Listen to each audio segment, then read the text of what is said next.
Hello there. Can I offer you mushrooms? Mushrooms? Who are you and why would I want mushrooms? These aren't just any mushrooms. They're magical. They'll cure whatever ails you. Nothing ails me. I can break it down on the dance floor better than anyone. Looking at you, I bet you could use some mental healing. Miss? You are mistaken. My brain is in peak condition. I question whether your brain needs a tune-up if you're offering strangers mushrooms. But these mushrooms will cure you of the worst disease there is, podcasting. That sounds like a CIA plot to take down any podcast that spreads the good word of gay Karl Marx. See, you're already talking like a conspiracist. Mushrooms are the logical next step. How do I know these are the real deal? Where is your proof? I gave them to Rahm Emanuel, and he went from disgraced failure of a mayor to frontrunner for the Democratic presidential nominee in 2028. Rahm Emanuel. That's a name I never want to hear again. If that's your big selling point, I'm going to have to decline strongly. I curse you to podcast forever! That is not a curse. It is an honor. You know, you were just putting a hand in your pocket and crinkling something, and I was worried you were about to offer me something. Yeah, mushrooms. All right. Now we're going to reverse the intro. I love it. You've heard of a blue angel mushroom, but have you ever heard of a death's head mushroom? I don't think I have. But you're the expert here, so I'm ready to hear about it. Yeah, they call me Marshall Cuso, the way that I know my mycology. Uh-huh. Mycology better than your ecology. Yeah, we're doing the ecology wars over here. You know, I hate how the ecology split in the 1500s in Europe. It's, especially after what happened with the Pope, like, it just reminds me that we could be one ecology. Uh-huh, definitely. Yeah. Well, the reason we're talking about mushrooms today is because we're talking about a TV show where the mushroom, is almost like a character of its own. We're talking about Common Side Effects. Yeah, common side effects. 2025 Adult Swim Max? Question mark? Yeah, it's like Adult Swim, I guess originally aired it, but it's on Max and that's where everyone's watching it. HBO? Question mark? Yeah. Are all these things the same? Common side effects who? Yeah, we're gonna talk about Common Side Effects, which is a show about a handful of things. Yeah, one of them is mushrooms, which, as you know, I am your number one dove, AP, who is more on the plant side of things than my co-host. Yeah. Does that mean I'm more on the animal side of things because I've got Nomi with me? Yeah, you're in the Parliament of the Red. Me, Yeah. I'm the Parliament of the Green. I do often, when people are like, "Oh, what are your food preferences?" I'm like, "I like meat." If you got a meat eater's pizza, I'll take it. And she says she's a lesbian. Yeah, lesbians come in all different types. Yeah, I like this show. I'm just gonna hit that up top because I don't want to spend like 20 minutes just being like, "Oh yeah, I like this show because X, Y, and Z. I just like it, and I need you to go watch it after this episode. After you give us 5 stars." Yes, I am also a fan of this show. It has a co-creator in common with Scavenger's Reign, which is another show I really like. They both have a lot of the same animators, and if you like one show, you'll probably like the other, in my opinion. It's a very stacked crew that made this show. Mm-hmm. Because, yeah, there is the animators. There's the creators, Joseph Bennett and Steve Haley. And and it was Joseph Bennett who did Scavenger's Reign. Mm-hmm. But Steve Haley like has a pedigree on him too. He wrote for Veep, for American Dad. He also wrote for The Office. You love The Office. You see, whenever The Office comes up in conversation, there's usually a high probability that I'm talking to someone who likes The Office more than me. Because I was someone who I loved Community. I liked The Office, 30 Rock, and Parks and Rec, but Community was my baby. No, I get that. We share that. Uh-huh. We share that DNA. Yeah. Every time I talk about The Office with somebody, I'm like, yeah, I was watching it when it was airing season 1, and then I stopped because I didn't like the show. Yeah, it's always fun to get into like arguments with Office super fans about like, okay, but like when did like do you do agree that like the last 2 seasons are bad, right? And they're usually like, no. It's like, okay, whatever floats your boat. They usually say that with like a pointed dagger at your heart. Yeah, like, oh, you don't actually think Steve Carell was essential for the show? Well, you do you. Yeah, like the Idris Elba season is peak television, peak network TV. Yeah, they really do love their Robert California. Yeah, Robbie Cal. Uh-huh. And but that's on one side of things. On the other side of things, there is, well, Mike Judge, who also acts in this. He's an executive producer. And there is also Greg Daniels from King of the Hill. And The Office, too. And The Office. Yeah. And Beavis and Butthead, and Silicon Valley, and apparently the entirety of my adulthood and youth. This is the type of show where I'm like, oh, these are the hands that built my humor brick by brick, and now I could spot it from a mile away. I mean, I think it kind of makes sense. So the people who made shows when we were younger, they're kind of now just people who will sit on a Zoom call with newer writers to help them get a show a green light.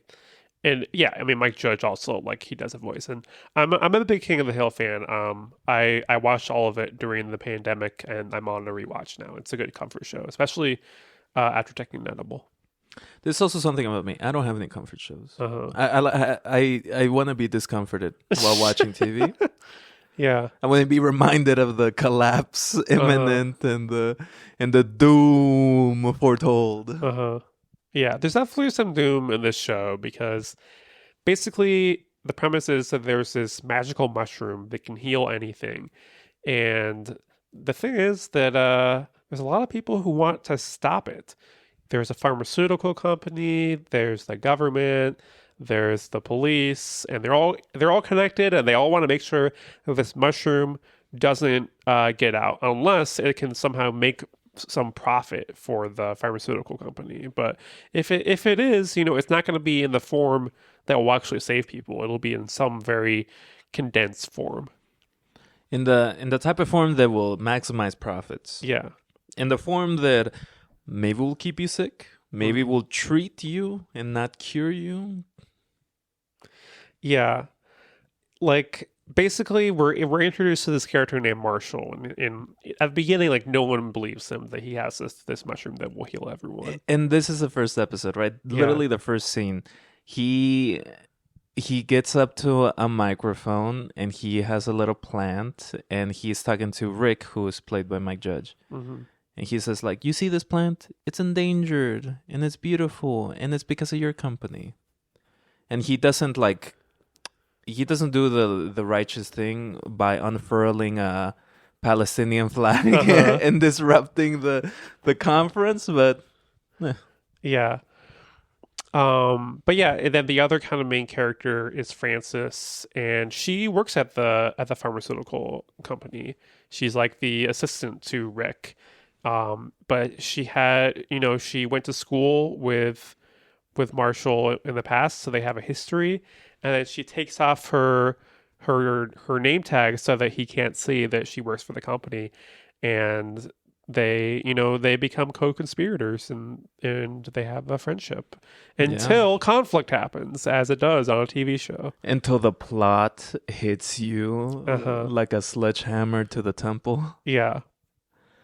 And let's start there. Let's start with these two characters. Because I think something I really enjoy about this show is that it's a show about friendship. Like the common side effects were the friends we made along the way. Oh, there you go. And their little friendship goes back from high school. But the way that they meet, the way that Francis just kind of starts this conversation, and then Marshall, very open with this life-altering, generational-altering, history-altering mushroom, just casually tells Francis about it. And kills a bird, and then uses the mushroom to heal the bird. Kills a dove. A dove? Oh no! If he hadn't healed that bird, if he hadn't healed that dove, he would be an enemy of the dove. True. And I really like both these characters. I like Francis as a kind of like jaded corporate chill that was in it for the money and maybe the prestige, but that really never came about because she was only ever under the thumb of weirdos and losers, greedy people. And she's in this moment where like she has to kind of baby this her boss Rick, and it's the inciting moments that Marshall is bringing in. This kind of very naturalistic, well-informed, and very lighthearted man comes in and just says, "Hey, no, there's more. There can be more. Open your eyes. Wake up." Yeah, Francis kind of has the biggest moral arc in the first season. I feel like Marshall, he's kind of in fight or flight mode for most of the series. Like, there's a lot of people who want to kill him or capture him, and so he spends a lot of the series just trying to stay alive. Francis, it's more about the internal struggle. Like I know that we both watched the show in two sittings, and I feel like the first half of the show, the first 5 episodes, like it was kind of like their arc went upwards, where by the end of the 5th episode, spoiler, they kiss, which I knew we were going to talk about the romantic aspect of their relationship as well. But then the second half, there's a lot of conflict because he goes to jail and he finds out about that she works for the pharmaceutical company, and then he like hates her. Very dramatic scene. So dramatic, given up by the receptionist at Rutocol Industries. Very fun, very easily understood, and also just kind of like, damn, given up by the corporate. Yeah, I like the way that, because I think it's the type of thing where if he had just looked her up on a smartphone or a computer in 2 seconds, he would have like seen it. But instead, like he's in prison where there's like only one phone, and I assume it's not a smartphone. So like he has to actually like make calls to like figure it out. It makes it more interesting. Yeah, he's in this prison for a couple of minutes with the kindest Sally you can want, who's just openly gives advice. And honestly, like, this is a little dig at the show. I kind of hate when a character gets thrown into prison and there's no real depth in the prison of what is happening, why it's happening, and the consequences of all of that. I mean, come on, like have the balls that House had and have a whole season in jail, or at least a whole half season in jail. Yeah, well, it did get renewed for season 2, so maybe there will be a whole season in jail in Common Side Effects future. But so they kiss. Yeah, they kiss, and it's kind of, she kisses him. And I know that was important to you because, like, you didn't want this to be a show about some guy who just, like, has a crush on the girl from high school and wants to get with her. It's more like he's kind to her. He kind of presents a different path forward. she has this like boyfriend who wants to propose to her, but he spends most of the day in his underwear doing VR games, and like he's just not doing it for her. And this The boyfriend is such a little dildo. Like he is like this void of charisma. Just yeah, it's funny that he's played by Ben Feldman, because Ben Feldman, he was very handsome and charming in Superstore, a great sitcom. So yeah, handsome guy, silly little character. Yeah. Of course, if you're just tuning in, because it's an animated show, they can take someone who has a handsome voice and put him with a character who doesn't look that attractive. So Yeah. Nothing like this podcast, though. Both voices on this podcast are attached to very handsome and beautiful people. Yes, and Naomi on the third mic is also very beautiful. So everyone in this room is killing it. But yeah, tell me more about what you thought about like the romantic turn that it took. I have a lot of feelings about this like Marshall character. Mm-hmm. There are very tropey things that you could apply to this character. He's fat. He has no drip. You relate to that. And he has a kind of like a straggly beard. He has some charm to him, but it's the type of charm that you might read about a couple of months later, about how he dragged some animal into his car to take it home and dissect. Real RFK Jr. vibes. Oh, I wouldn't go that far.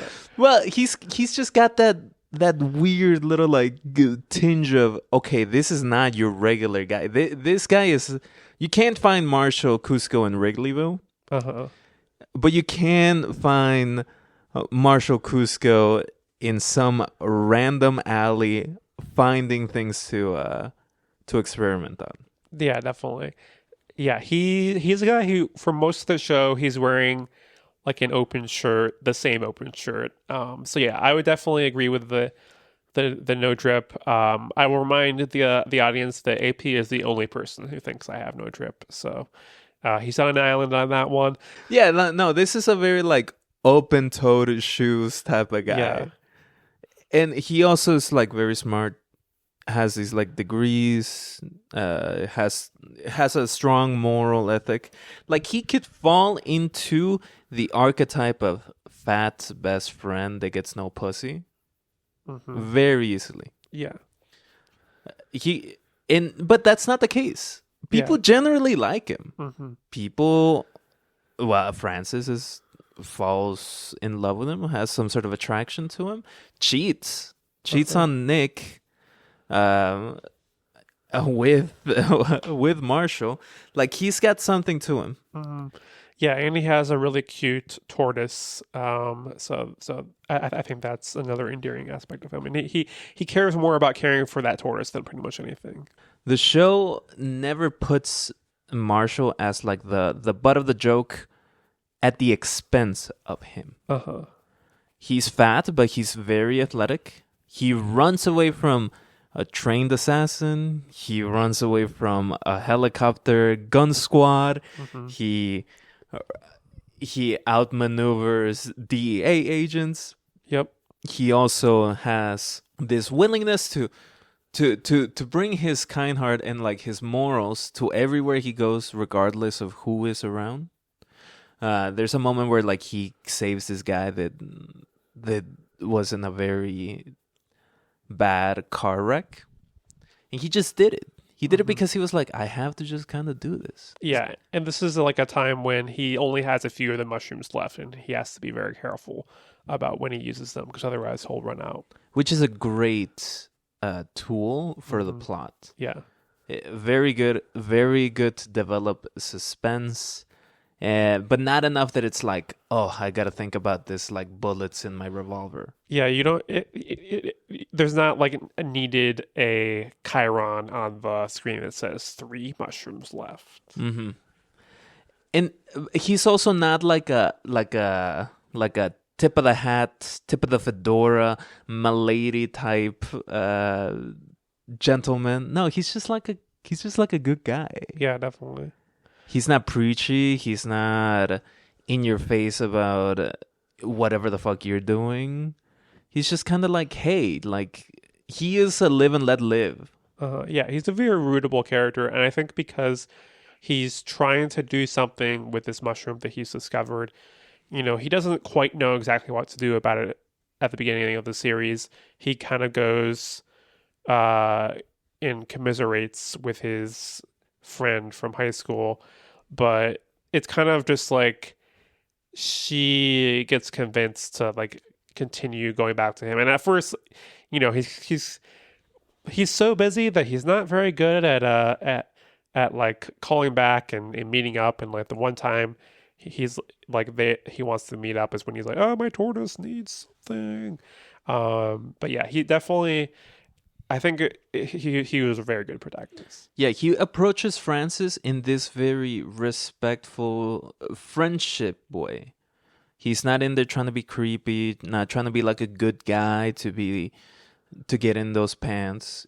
He's just kind of like, yeah, I'm a chill guy, and I need your help. You connected with me. We have kind of this idea of developing this mushroom together. Now we need your help, and it's just nice. Yeah. All right. I feel like we have to touch on two characters we haven't talked about yet, which is the cops. And tell me what the names of these characters are.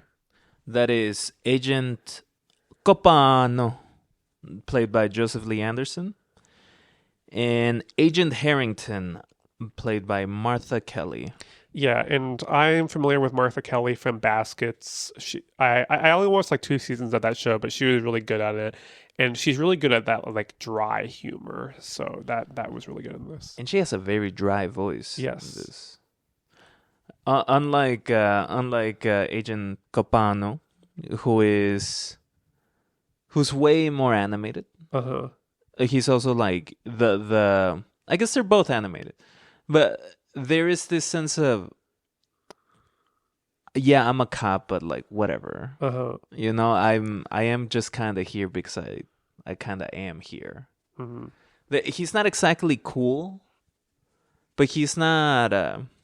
There's not a coolness to him, but what he is there's no edge to him. Yeah. So we're both anti-cop, but I feel like it can be complicated when you're like watching a TV show and there's cop characters and they're meant to be sympathetic.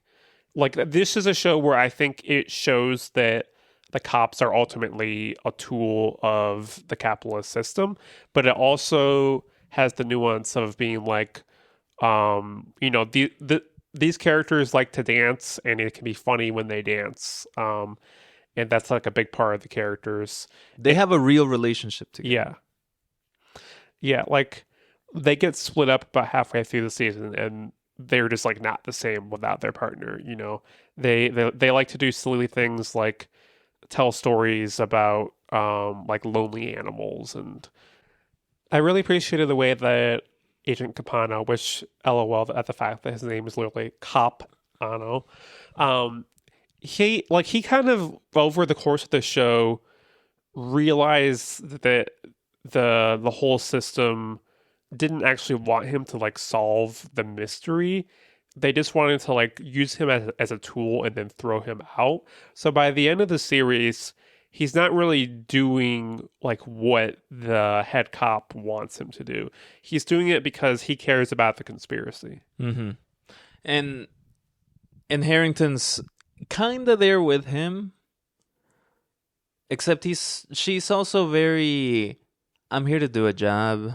I want to slack off on the job, but once I need to get the job done, I'll have to just get it done. It's not that she's more serious as much as she's not as invested in finding the capital T truth. Yeah. Harrington is like by the end of the season, you get like a real contrast because while he's kind of out on his own trying to really solve this thing, she puts on the DEA uniform and joins in on the raid. And to me, it's spoke to these are like the kind of two potential paths. There's kind of falling further into the hole of being a tool for the the capitalist system or breaking from it and finding your own path. By the end of the well, I won't spoil the very end of the season, but by the end of it, that status quo has been changed. But yeah, I think like I wouldn't call this show. I wouldn't say that this show has like politics about cops that I 100% align with, but I did appreciate that like it sees like what the purpose of cops is in our system, and like it tells like interesting stories with that. I would say this show has no politics on cops. Yeah, so I think this is one of our main, well, overall, one of our main agreements about the show is like the politics of it. And I think part of this is because I am lending my socialist abolitionist perspective to this show, I may be seeing things that like the creators didn't necessarily want to put in there. But I'm kind of like in a the author is dead mode right now. And there's like specific scenes where they're like, this is how the pharmaceutical company is connected to the government, and the FBI is able to make the cops do what they want. And because it shows that like the government and the FBI and the pharmaceutical company are ultimately in cahoots in order to keep capitalism alive, because if this mushroom gets the masses, then there will no longer be a need for pharmaceutical companies and thus capitalism at large. That I'm kind of bringing that mindset to the show of it. It knows that cops like are being used in the system. I don't think that the creators like would even want to defund the police, but that's kind of what I'm bringing to it. Yeah, I get that. I see that. Like if I were very casually watching this, I wouldn't even think about them being like cops or whatever. I'd just be like, oh, they're nice friends. Mm-hmm. Oh, they really care for each other. Yeah, I would say that I'm not the author is dead type person, just because I don't like. Yeah, fuck the author. Like who gives a shit, right? But also, I want to know where their heads are at, because none of this just sprouted out of nowhere, and the creators wanted to create very dimensional characters. They said that they want to like, there doesn't want to be like one villain or like one bad guy, or even if there is a bad guy, they want to have like some layers to it. And these two are just shown as sympathetic figures and just fun figures. There's this scene where Capano is overdubbing a samurai fight while he's doing some research, which I think is very fun. I think that's just a very fun thing to do to a character. Yeah, and he's in his underwear when he's doing it. And he's just eating. He's just. It seems like this is just his normal thing to do. Yeah, and of course, Harrington is a queer woman, and there's a mushroom girl who she wants to go on a date with, who becomes a bigger part of the plot later on. So yeah, who also stood her up. Yes, but she has a son and is trying to take care of the son. So very dimensional. Yeah, fourth dimensional. She's doing some more stuff too, but I'll leave that for the viewer to find out about. But yeah, I think I kind of appreciate how each of the characters in this show represented a different like part of society. That you pointed that interview out to me where they're like, yeah, we wanted to make all the characters multidimensional and no real villain, but I kind of disagree with the creators there, because I think Jonah the Wolf is like a huge villain. Like, he is like straight up evil, and he's really selfish too. Like, the only reason why by the end of the season he wants the mushroom is because he is dying. And that's the only reason that he could see for anyone needing the mushroom. He wants to wipe out the mushroom until the doctor tells him that he's going to die like in a few months. Yeah. That character is, first of all, evil European. Mm-hmm.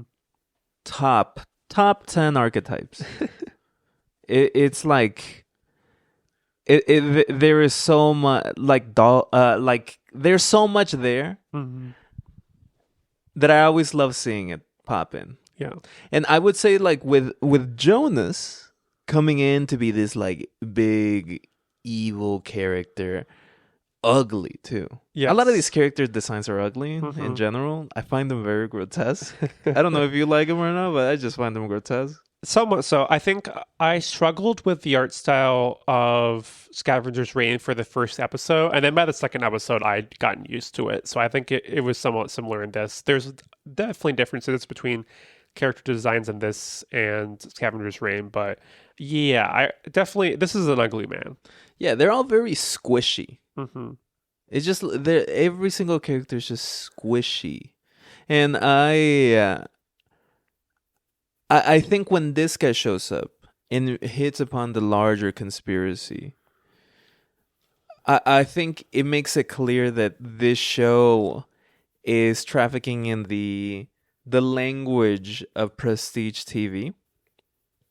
Prestige TV like True Detective, like Mindhunter, and in the science of all of that, like shows like Silo or Severance. And I see the cops and this character come in to say, hey, we are like a legitimate thriller show. There's like a real big plot here. Watch me. Yeah, this show is an animated show. It's a comedy. Each episode is 22 and a half minutes. But like you said, it's also a thriller. There's a lot of action in the show. So yeah, I do think it uses some of this language from Prestige TV. I think that like Prestige TV has kind of like seeped into like a lot of TV to the extent that Prestige TV used to be what was disrupting television. Now it's kind of the thing that needs to be disrupted. Like in many ways, The Pit, Slop TV, Smiling Friends. In many ways, The Pit seems new because it's a throwback to like the 90s TV. So we're kind of like, going in a loop now. And eventually, like, same as it ever was. yeah, eventually we'll loop again and Prestige TV will feel fresh. But for now, yeah, I think that like this show does feel fresh, even when it's using some of these tropes. I think part of it is I really do think the 22 and a half minute episodes help. A lot of, like there's Netflix bloat shows that like take an hour just to tell you what the premise of the show is, take a season to tell you like what one episode should have told you, and that's not what this show is. This show it really keeps things moving. A lot happens in every episode, and yeah, I think that so much happens. Like so much happens in every single episode in 22 minutes. And really, if it wasn't animated, I would sit there and be like, what? This is not. No, this is moving too fast. I don't care about this character. I don't care about this half brother. Fuck him. Yeah. So yeah, I appreciated the way it kind of blended together genres like that.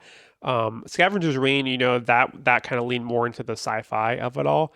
Like the mushroom in Common Side Effects, like that can be considered to be a sci-fi aspect, but it's more like, what if we drop this one sci-fi thing into our world versus Scavenger's Reign, where it's like, this is completely different than the reality that we live in now. I really do like how there is just one aspect that makes the world bigger. Yeah. It's not like there's actual magic, It's not like Full Metal Alchemist where there's a whole study that you can do and then provide some real fantastical things. which is actually funny. I actually was not thinking about Full Metal Alchemist at all while watching this, but Full Metal Alchemist is like also a very conspiracy focused Uh-huh. TV. And also a show where like cops are kind of used as enemy, or like cops in like the military are used as like tools of the state in order to like shut down the magic. And that story is told over seasons, right? Uh-huh. Who knows how long this this show will go? But Yeah. like, Full Metal Alchemist like told that story over seasons. This show does not. This show is just like, you know what's happening here. We're kind of just here to like give a little bit of. We're here to scratch an itch, Mm-hmm. and I I like how it's all every single one of these episodes are stuffed. But then in retrospect, I am a little bit like, oh, there's not enough. There's not enough for me to like hook on here and like care about any individual characters. I would almost go as far as to say that Marshall is a character that I like because it is a kind of a fresh character, kind of like the Pit. I think about Marshall and Dr. Rabinovich in the same level of like kind-hearted, generally oafish but smart character, and I like that. I like that. I like that, but I like Robbie way more than Marshall. Maybe because he's a real human being, but also because I've seen him actually change. Marshall doesn't change at all, even in the conspiracy that he's thrown into. He doesn't really change. Yeah. I think my main critique of this show is that it rushed some of the emotional beats in the last few episodes, especially between Marshall and Francis, where they're very angry, or specifically Marshall's very angry at her, but a lot of that conflict is kind of resolved off screen because he's in prison, so he can't talk to her, and then they're reunited, and then they're good again. Yeah, the Pit, it was 15 episodes. This was 10 episodes, so they had less time to kind of spend on some of that more emotional stuff. So, yeah, definitely. Yeah, let's see what a 12 episode season of Common Side Effects looks like. So in the prestige language, the prestige TV language that the Common Side Effects is using hits that limit. Mm-hmm. Where it's like you're entrapped by it and say you want more, but then you're like, there is actually not enough here. We talk about the fantastical aspect of this one mushroom thing. Everything else very down to earth, very quote unquote realistic. Except there's also just one thing that like stood out and irked me a little bit, which was there's this moment where there's a mechanical spider that's like surveilling Marshall. You think the government can't develop that? 1,000,000%. It's not that it can't be developed. Is that everything else is fairly straightforward. You could go to New York right now and pick up a Marshall Cusco. Mm-hmm. You can't go anywhere in the United States and pick up a robotic spider that has a battery life of a couple of weeks and can capture audio and video in high definition. Yeah, I can see what you mean with that. It didn't bother me at all, but yeah, it was definitely one of those things of like, we need the plot to move this way, so we are going to put this thing in the show. And for a show that has so much like conspiracy language in it, you would think, oh, we'll just use a phone. Just spy on someone through their phone. But it's also not like fun. Uh-huh. You know, that's where the limit comes in again. Where the creativity can only go so far because you do want to hit that prestige language.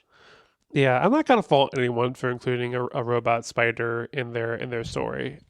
You're such a fan of the Hunter Seeker, and it shows. I'll take your word for it. Okay, so I know you want to get into the whole conspiracy of it all.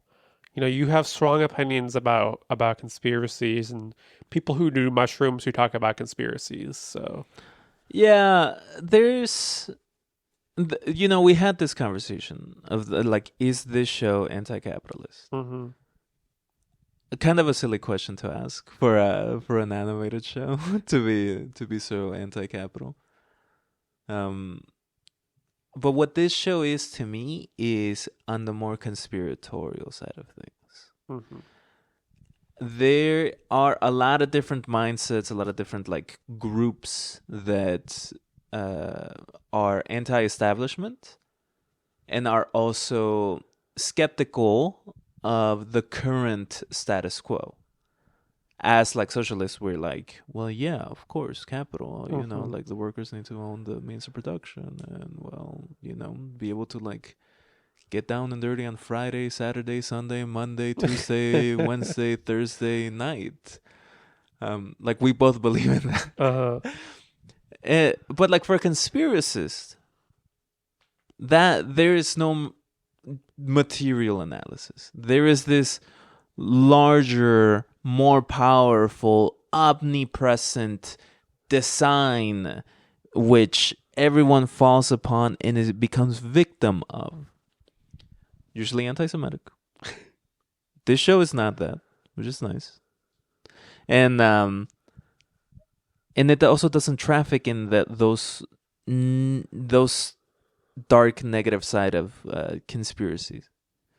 But what it does do is just say, hey, much like prestige TV has diffused through the entire culture, so has conspiracism.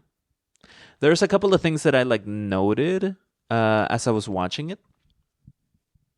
Like Marshall's running from multiple people. And at a certain point he's looking at everyone with suspicion. Which there's like a term that conspiracists use for that level of like heightened suspicion of everyone, paranoia even, which is called gang stalking. Have you ever heard of that? No. Okay, that's good. That's good. It's good that you've never heard of it.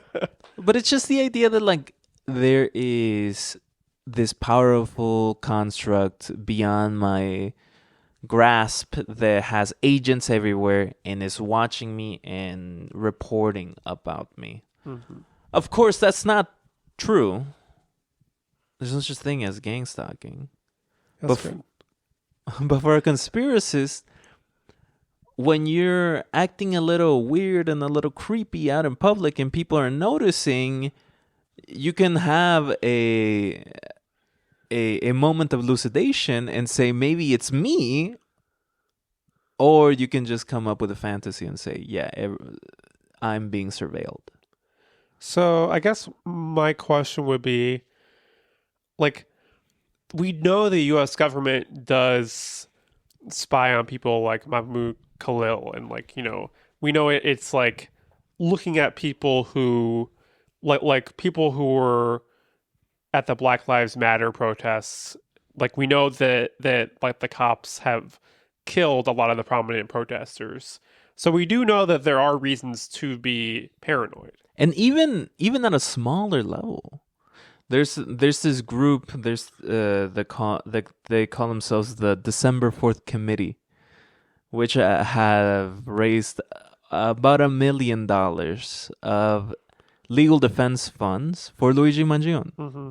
And this is run by two people, Jamie Peck, who is like a communist who's been very vocal about Luigi Mangione needing actually a real defense and not this like presupposed guilt that a lot of people put on him. But also the other member of that is Sam Beard, who lives here in Chicago, who both are part of a podcast called Party Girls. And Sam Beard, just last week was, a couple of weeks ago, got a knock on his door from the FBI. Mm-hmm. And they were wanting to know what the fuck was up. So it's not that we don't live in a time of great surveillance. It's that we live in a time of great surveillance, but not for the people making money. Yeah. And I think Marshall is being surveilled because he has found this mushroom that could upend everything. And that's kind of like why he gets really paranoid. And this is also like where I would say the show's not like anti-capitalist in any way, because it does, either the writers or the producers don't want to see capital in the way that it exists now, which is able to subsume anything into itself that can provide profit.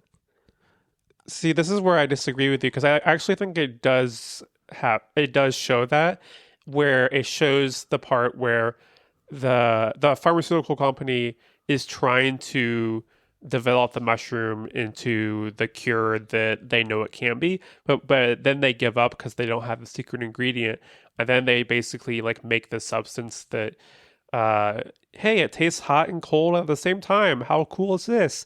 And I think that that's often probably like what happens with like these pharmaceutical companies is they're like, well, this is a way to make profit. Is it going to actually help people?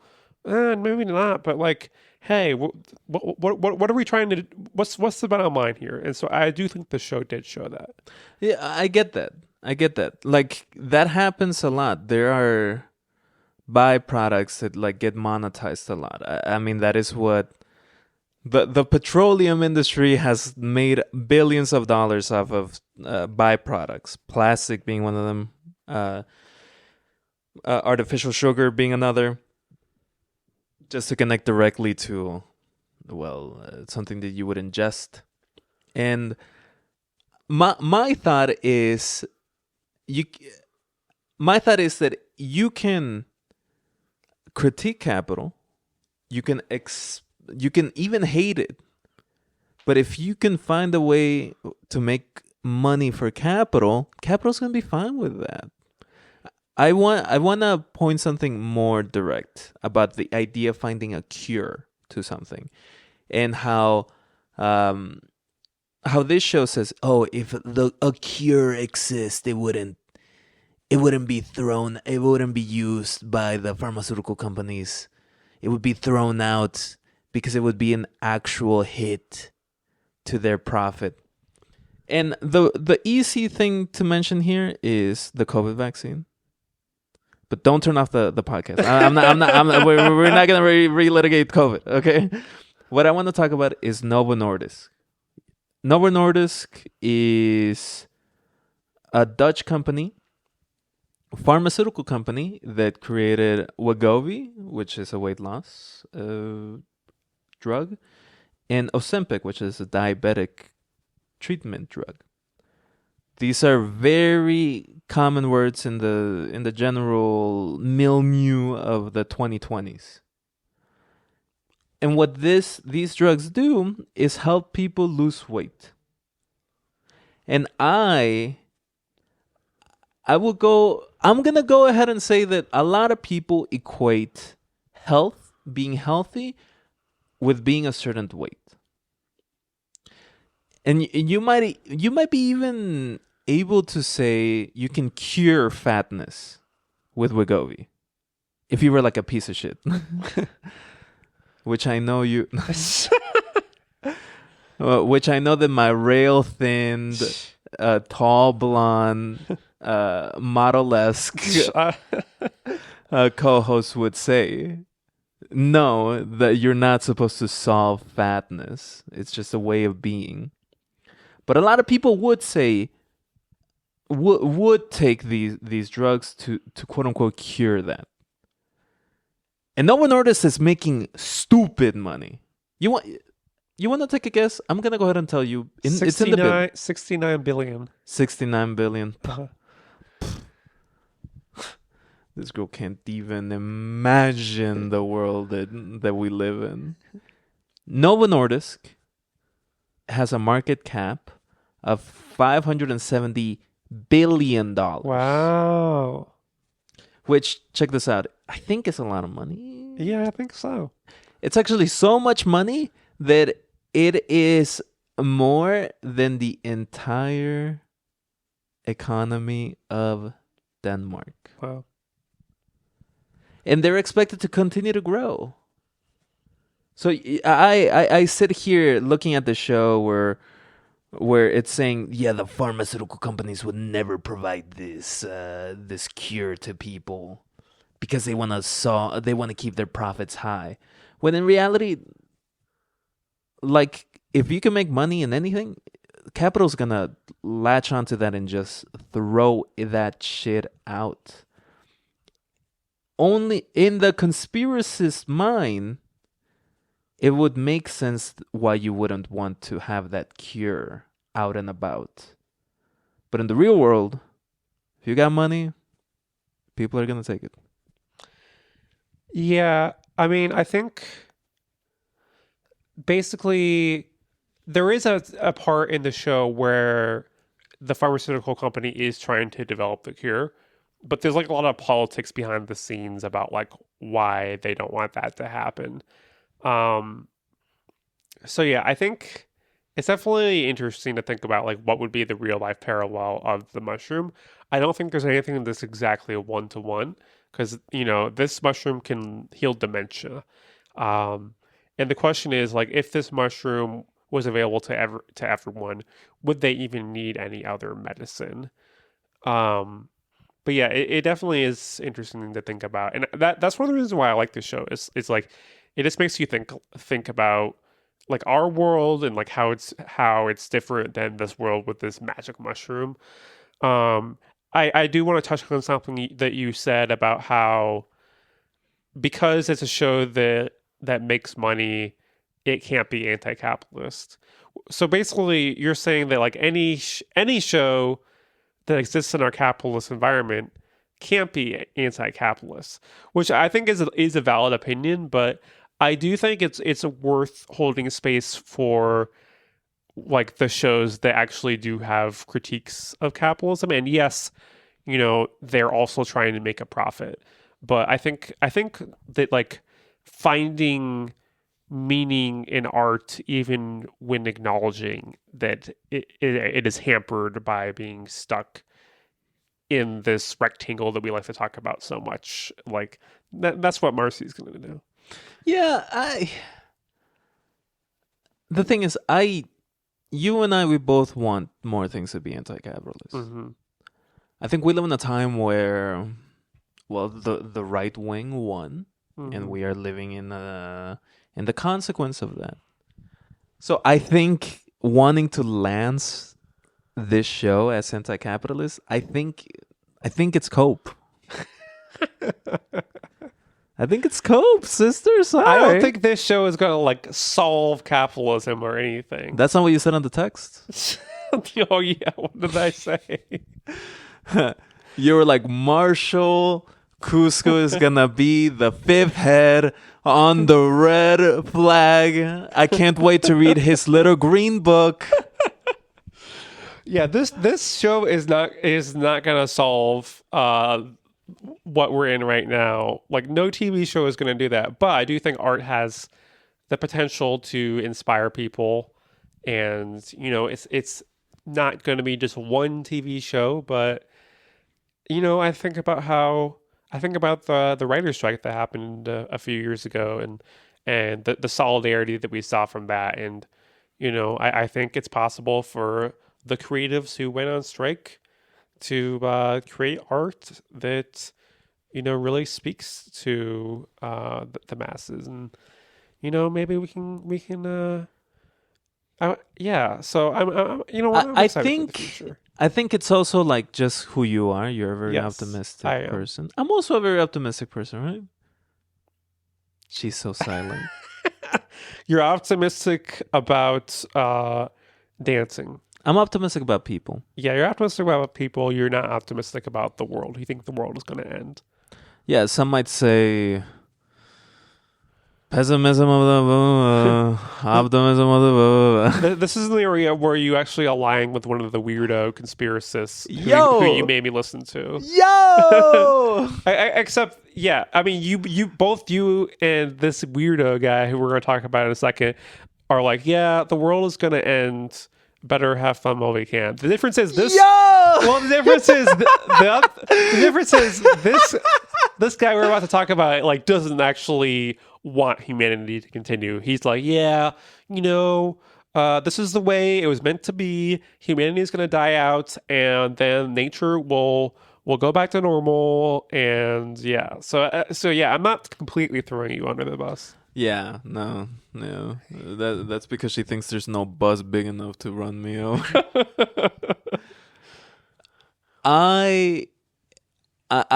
Look. We could go a little more back and forth with the is this capital anti-capitalist? This is more conspiratorial. First of all, I'm right.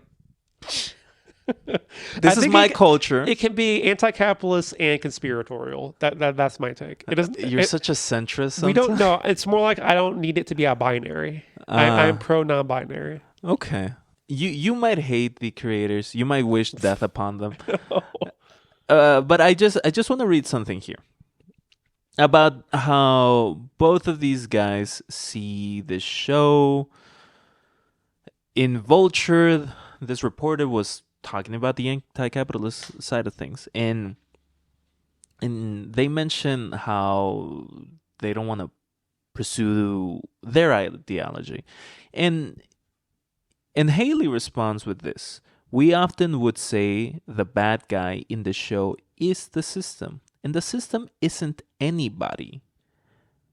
We are all participating in it just by being on the Zoom or by whatever we're doing. In another interview with The Verge, Haley says something similar. When you have a company that's motivated by making money and increasing stakeholder profit, of course it's going to lead to these cruel, twisted effects that ultimately hurt people. All of it is dark, strange, and paradoxical. I don't think it is any one person's fault we live in a system like this, but it's our reality, and we wanted the show to reflect that. The author is Zed, and in this case, the two authors are two white men. I was surprised when I learned that the creators of Scavenger's Reign were white men, because that's a show that has a very, very diverse cast in both race and in sexuality and gender, where many of the characters you can't even tell what gender are until like later in the series. And there's a lot of queer characters on that show who are just casually queer. So yeah, I think this. By the way, that's Cope still. Yeah. Like I think that the. Yeah, I don't think these guys have made like the Communist Manifesto or something, and I think it's possible. I think another thing is they probably want HBO to think that their show is apolitical, so like in interviews they're being like, yeah, it's, you know, don't worry about it. I think it's possible that all of these people putting their bussy into this show has made something that has some political implications that they may not fully grasp. And I think it's like they may have the opinion that like, oh, it's not one person's fault, you know, blah, blah, blah. But it's like, we don't have to care about that because we have, you know, we have our socialist, materialist like framework that we work with. So we can just be like, okay, so it's showing how the capitalist system erodes our world. Do they not completely understand every little part of it? Sure, but hey, it's still anti-capitalist. Yeah, I get that, and I still think that it's just generally because you're like a sweet person that wants to see the sweetness in others, which is nice. Thank you. Yeah, from the bottom of my heart, putrid as it may be, that's nice. That's good to hear. That's nice to hear. You're a real Dr. Rabinovich like that. I only read those quotes to say there is no such thing as a system that exists by itself. The one very easy thing to say is that there's not any one person that is at fault. But that's true for everything.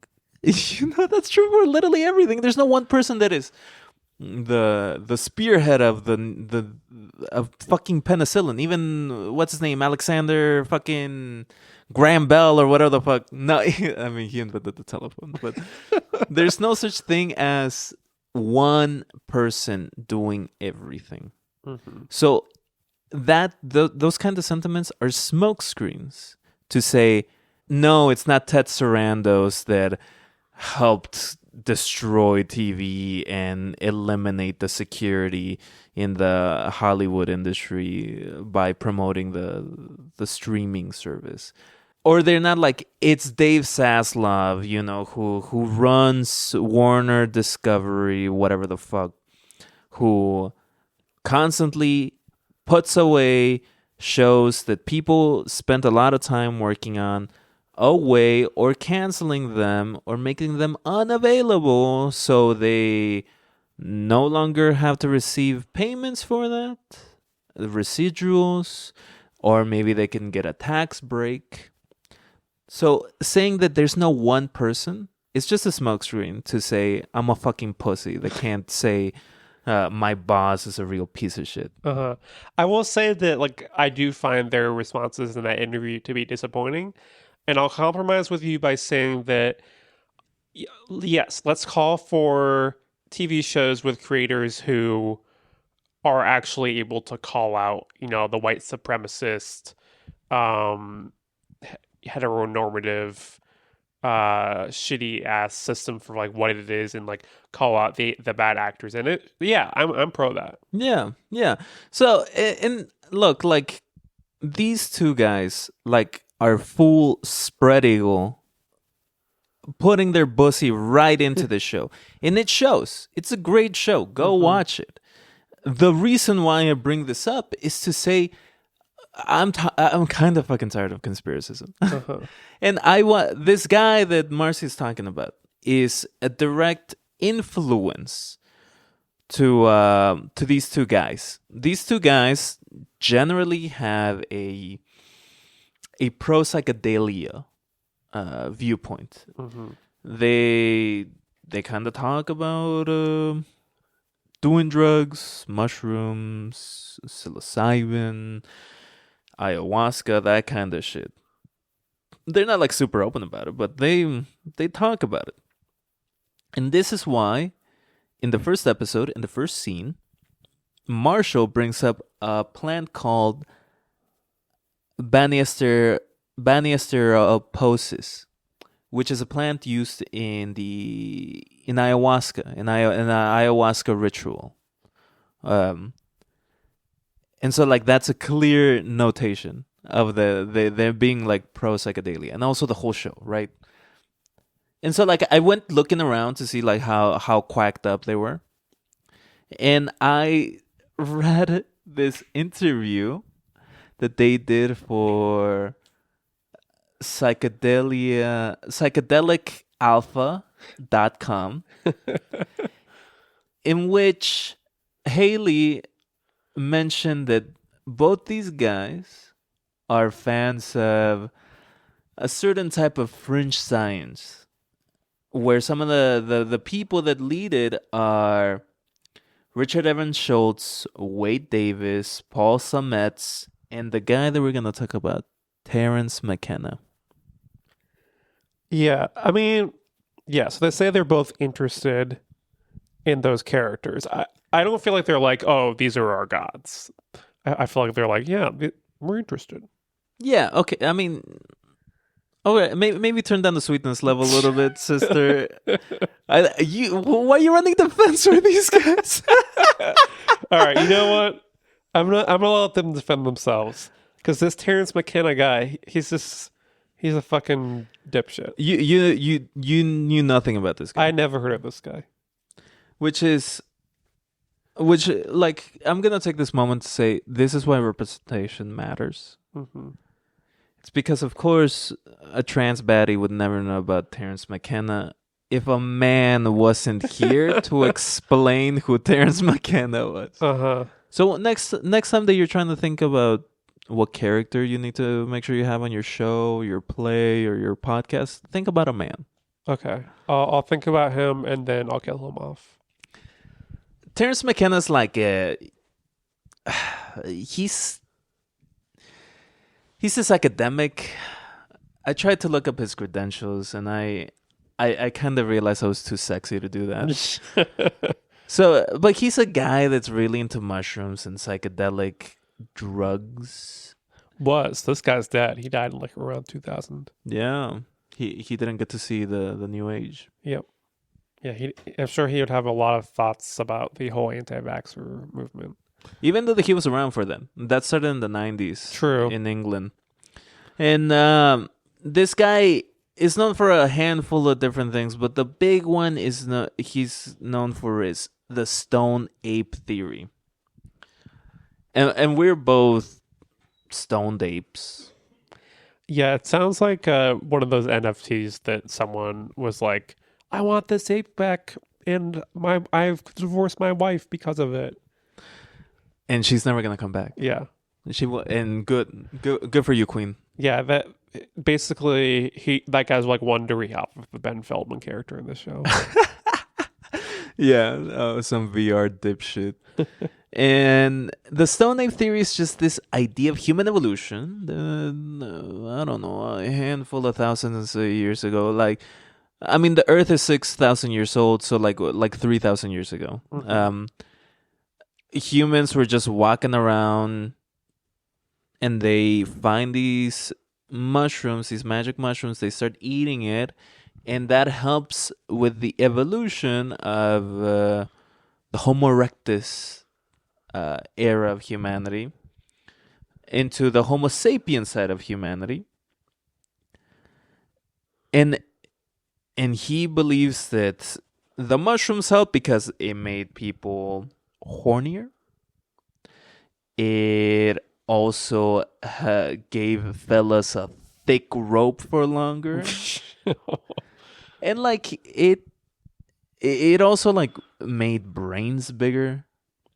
And he also thinks that like it removed ego from the mind, so that could help the community side of human development.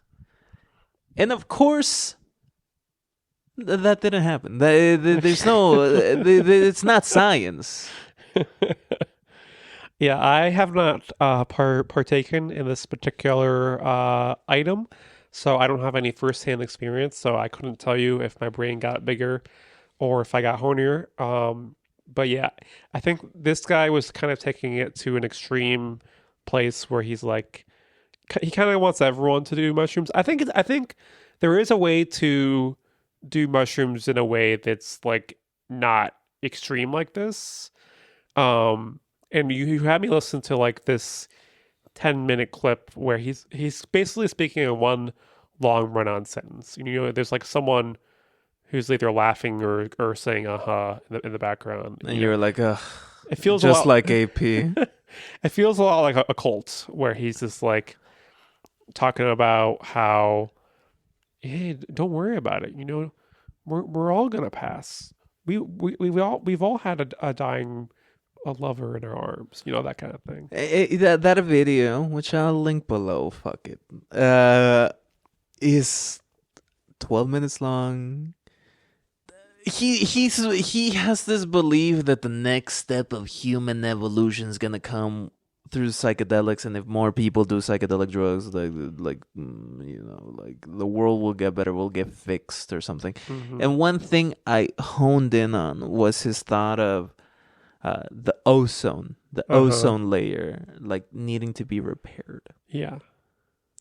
Do you know anything about the ozone? Yeah, you know, it's like the hole in the ozone is the whole reason why we have climate change disaster. We learned about the ozone in high school. So the ozone had some. She was weak. She needed to be taken back into the med bay and healed a little bit. But in the video, and in a couple of the videos, he always brings up the ozone and how there was this hole and how it was going to be fixed and why it doesn't really even matter to be fixed because we're all going to die. Yeah. And the thing is, in the real world, the ozone layer was fixed or the damage was reduced not because of psychedelic drugs or even the raising of consciousness, it was done through regulation. Like the ozone is what it is now because international regulations were put on these chemicals that were damaging the ozone. So he like immediately betrayed by his words there. Mm-hmm. And actually, when he starts getting more poetic and talks about like humans are being in the process of being birthed out, that is way more compelling than like when he brings up the real world shit. And I'm just like, oh, why are you talking about this, man? The most ridiculous part for me was when he said people with HIV, people who are HIV positive are privileged, and that we should all aspire to be close to death.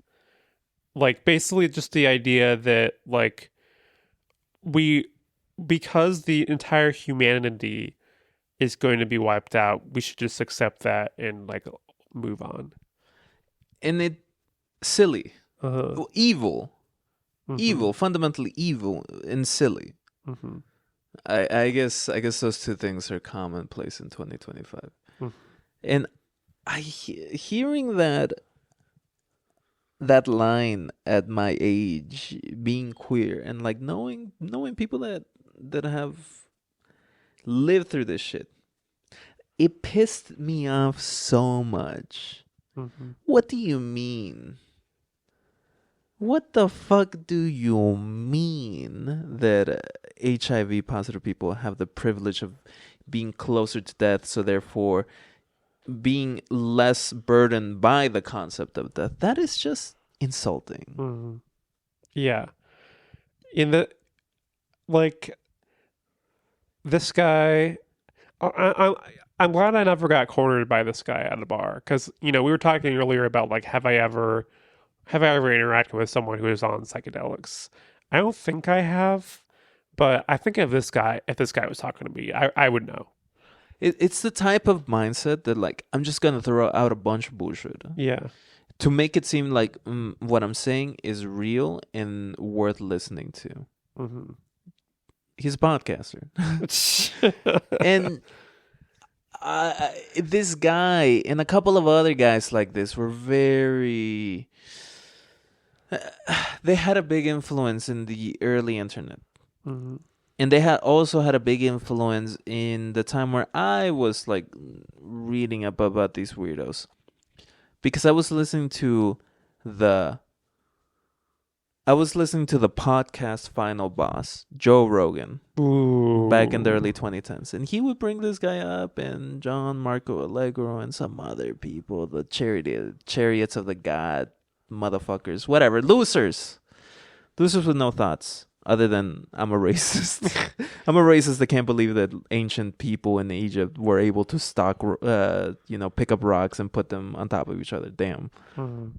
Yeah, Joe Rogan, the only real exposure I've had to him is I watched the first 4 seasons of News Radio, and he was really funny on it. Everyone's really funny on that cast. And then I found out that he's this like right-wing crank, and I'm like, oh, okay. And I was thinking of like finding a Joe Rogan like clip to join the Congress of men who have forced beautiful women to listen to Joe Rogan, but I have chosen not to do that. Yeah, I've seen some Joe Rogan clips. He had clips go viral on left Twitter, like making fun of him, and also he got clipped in Daily Show and shows like that. So, and maybe this is the final point that I want to make. That the reason why there is this genealogy of thought, of psychedelic thought, even going before, I was going to say Terence Malick, but Terence Malick is honestly in there too. Uh-huh. Tree of Life, great movie. That's my take. Yeah, well, because your favorite actor, Brad Pitt's in it. Terence Makenna, and going way back, like there's a genealogy of this psychedelia thought, the subculture of like being into psychedelics that is now just mainstream. Conspiracism is just mainstream. Psychedelia is also just mainstream. We live in a moment where the shadow president, our Elon Musk, is known to be a real fucking ketamine head. Who Terence Makenna was a real proponent of ketamine. Yeah. And also Silicon Valley, Mike Judge, Greg Daniels, has a big, thorough line of people into psychedelics that are objectively destroying this world. Mm-hmm.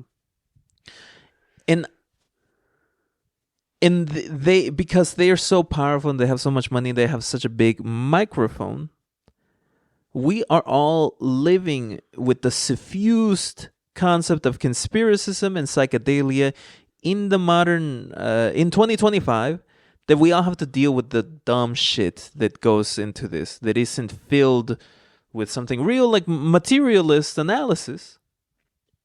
And I hate it. Mm-hmm. And so I'm gonna bring up the kind of like the ARCHFiend of this podcast, our other favorite South African, Peter Thiel. Mm. And this is how I know that this show's not anti-capitalist, and how this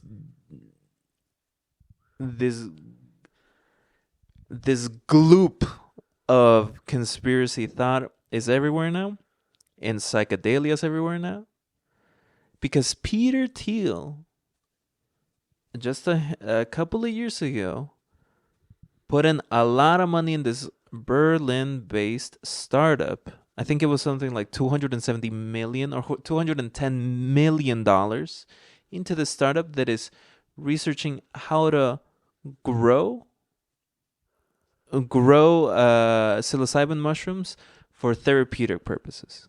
Mm-hmm. Of course, this would reflect the movement of legalizing marijuana, where it was first medicinal and then eventually it will be recreational. And at that point, psilocybin mushrooms will be everywhere, or it would be way easier to get fucked up on whatever psychedelic you want. Because if you could do psilocybin mushrooms, you could also legalize LSD. You can also legalize some sort of recreational form of ketamine or some other stuff like that. And if a billionaire can find a way to take this psychedelia culture and make the runway to make a lot of money in the future, yeah, the show's just not going far enough. And also, I hate it in here.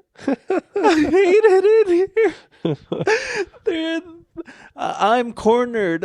I'm cornered in the party, and somebody's telling me the mushrooms are the solution to all our problems, and I hate it in here.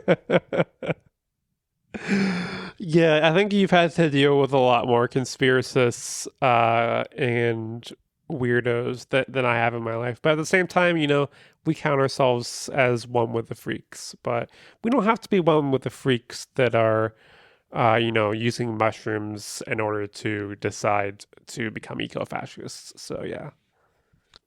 All right. I know you hate it here, but we always like to end an episode on a good note. So let's do some Hopecast. That, and I rode 60 miles for the first time a couple of days ago. And check this out. I did it fucking well. Yeah. They call me the cyclist. Congratulations. How about yourself? The film that's given me hope is Martin Scorsese's movie, The Last Temptation of Christ. Because I watched it for the first time on 420 Easter. And it was a blast. Very homoerotic movie. Jesus and Judas kiss each other. And they want to be together forever. And, Jesus wants to start a revolution. He's waving that axe around. So it was a lot of fun. Great 2 hour and 45-minute movie. Excuse me? Yeah. So I don't think it's as long as Passion of the Christ though. So not the longest Jesus movie. Not as long as Ten Commandments. Well, so. one of them's a good movie. Yeah, Last Temptation of Christ. Mm. Yeah, I mean it's an epic. It's gotta tell the entire story. You gotta see Lazarus die and then come back. My boy. Yeah.